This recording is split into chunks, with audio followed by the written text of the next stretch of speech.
Hi everyone, in this video we are on page 6 of the note packet, starting lesson C, derivatives. Now derivatives is, in addition to limits, one of the big ideas of calculus. And before we get into how to actually find a limit directly, we're going to kind of approach the proof of derivatives by using one of the first basic concepts of algebra, which is finding the slope of a line. A couple of little formulas that are going to help you when you're working on the My Math Lab for this section is that point slope form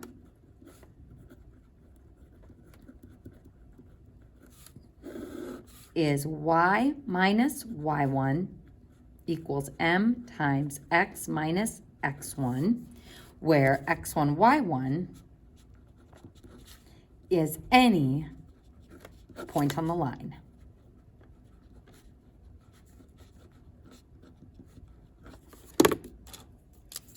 And what's nice about point slope form is that it allows us, once we have the slope and any point, is that when we simplify it, it turns into y equals mx plus b. And this is something that we'll start practicing on the next page. But first, we're gonna go back to our basic concept of slope. So the rate of change of a linear function is the slope. We can define it as the change in y over the change in x, or y2 minus y1 over x2 minus x1, or in its simplest terms, rise over run. Now, remember when we have used this formula in the past, instead of getting hung up on the 2's and the 1's, I instead just remembered that this is a coordinate with the y value on top, and this is a coordinate with the y value on top. So you don't have to put the second point first and the first point second. The order of those doesn't actually matter. It just has to be two coordinates with the y value on the top and the corresponding x value below it. So looking at this first example, a car travels 120 miles in 2 hours and 30 minutes. What is the average velocity over the entire 2.5 hour trip? So first, if we want to find the rate of change, or the average velocity, m, over the entire 2.5 hour trip, we want to think about what our x is and what our y is in this problem. Now, x, as we've talked about previously, is usually time or the independent variable. So what do I have representing time in this problem? We have that the trip takes 2 hours and 30 minutes. So we can say that our delta x, or our change in our time over the course of the trip, is 2.5 hours. So that we just used 1 unit. Now the car travels 120 miles, and that would be our delta y. So if I think about my units for velocity, it should be miles per hour. So if I find the rate of change, this will be distance over time, or delta y over delta x. So 120 miles over 2.5 hours. And folks, should we leave our answer like this? Never. Having a decimal within a fraction is never considered simplified. So if I type that in on my calculator, 120 divided by 2.5, that gives me 48 exactly. 48 what? 48 miles per hour. Don't forget, folks, with story problems, it's nice because our setup should indicate the units, miles per hour. And that gives us the average velocity or rate of change. Now, on number 2, we are going to be looking at these two graphs, finding the rate of change for each linear function. Now, when I'm looking at a graph like A and B, it's easiest to just use rise over run. So you can pick 2 exact points and use the formula if you so desire, but rise over run works for us. So let's go ahead and start with the slope of graph A. So first, I want to find 2 exact points to rise, run to.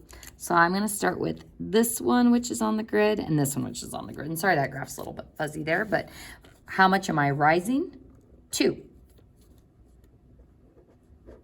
How much am I running? 2, 1, oop, 2, and then 1. There we go. Sorry, I'm having a hard time seeing the grid there. So I'm rising 2, I'm running 1. So what is my slope? It is 2. Now the nice thing about a linear function is that the slope is always the same. So it doesn't matter what 2 points I pick, the slope will always be 2. So what if I use these same 2 points and instead of rising and running, I fell 2 and went backwards 1? If I fall 2, I'm going negative 2. If I go backwards 1, that's negative 1. Negative 2 over negative 1 is still positive 2. We can go to an even different point. How about this one that's on the grid? And here I would be running 1, 2, 3, 4, and running 1, 2. So rising 4, running 2, and we still get the same slope. So for linear functions, the slope is always the same. That's why it doesn't matter what 2 points I pick, I will always get that same exact slope. Now, something to note about this one is the slope is positive, and positive slopes always go up and to the right. So as we read from left to right, the slope is going up.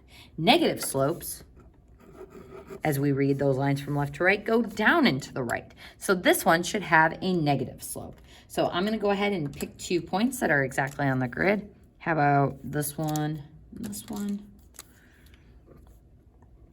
So here I am falling 3, so negative 3, and running forward 2. So for B, our n would be equal to negative 3/2. So slope, pretty basic, but here's the kicker of what I want you to notice about these graphs. How many points do we need to find slope? We need 2 points to find the slope. So we've got to have 2 points in order to be able to find the slope of a line. Now here's where we start getting into what derivatives are going to be. The instantaneous rate of change is the rate of change or the slope at a specific point, or the slope of the line tangent to the function at a point is the instantaneous rate of change. So first, if I talk about something being tangent to the function at a point, a tangent line is a line that touches a curve at one point without crossing over. So this is something you probably briefly talked about in geometry. So let's say I have a quadratic. A tangent line would touch at only one point. So something like this. I could draw the tangent to a circle. I'm very happy with how that circle looks. So that would be the example of a tangent line to a circle. So it's a line that touches a curve at one point without crossing over. Now these orange lines I have drawn, do they have a slope? Well, of course, any line has a given slope. But what if I wanted to find the slope of this tangent line? The issue is that we only know one point associated with it. So that brings us to our next definition, secant lines. Secant lines are lines through 2 points on a curve. So for example, if I have a quadratic again, a secant line would be something like this. And we could draw another one. Something like, let's do another color. Something like this. That would be a secant line as well. We could also do that for circles. So there's a circle. Less happy with that one. Here's a secant line going through 2 points. Here's another secant line going through 2 points. And they're kind of roughly intersecting at that same spot as that tangent point. So folks, in this activity, we are going to be approximating the slope of a tangent line. Now, if I were you, I'd be going, nope, I don't like that we're approximating, Mrs. Cairo. This is pre-calc. I think we should be able to find this exactly. We are going to approximate on this page, and then we are going to be using limits to find the slope of a tangent line exactly. So folks, let's go ahead and first determine the point of our tangent line. We're going to say that our tangent line is at 3, 2. So I'm going to go to my quadratic graph, and as you can see, 3, 2 is a point on the quadratic, and I'm going to draw the tangent line that goes through that point and touches the graph, nowhere else. So this is our tangent line. This is our tangent point.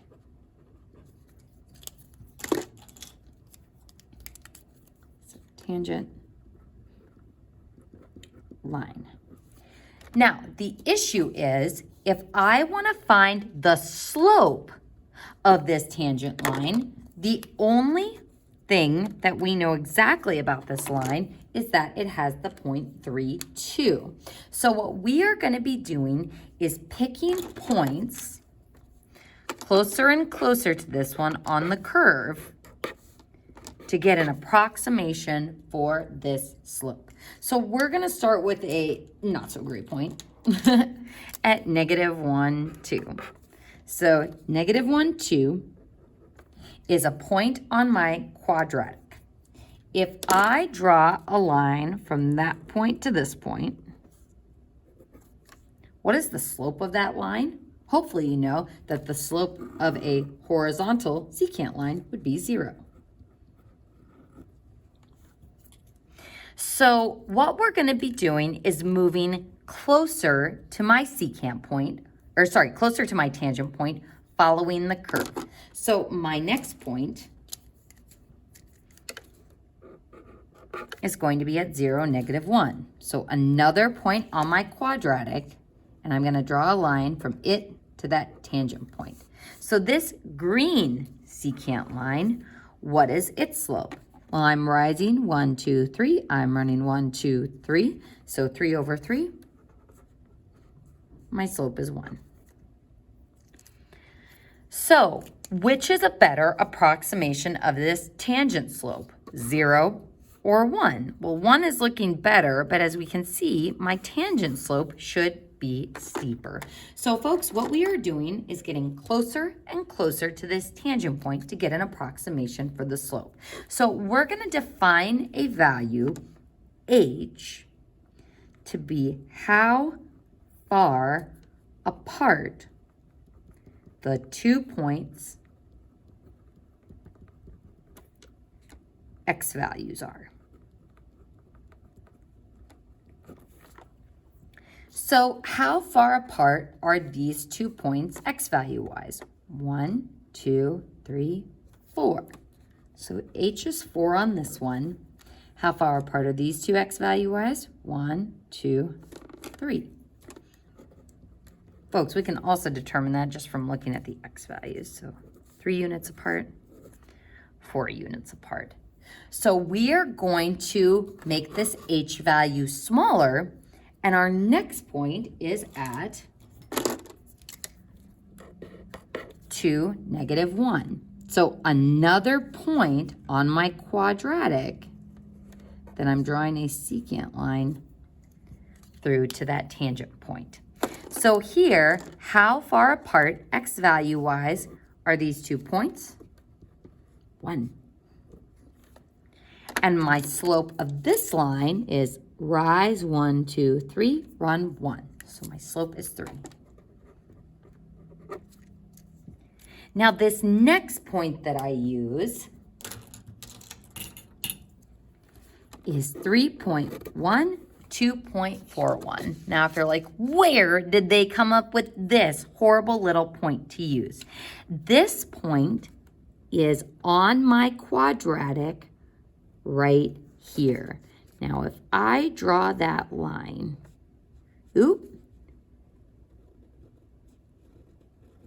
ignore that first line I drew there. So if I draw that purple line, you can see how close it is to that orange line. This point is just a hair beyond the tangent point.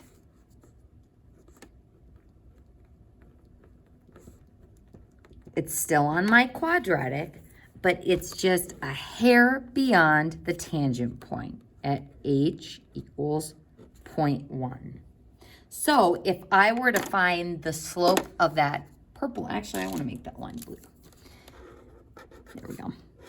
So if I find the slope of that line, we are going to need to do m equals my first point with the y value on top, minus minus, the second point, 2.41 with the y value on the top, 3.1 x value on the bottom. This gives me 4.1. Now this that we just found, this is the best approximation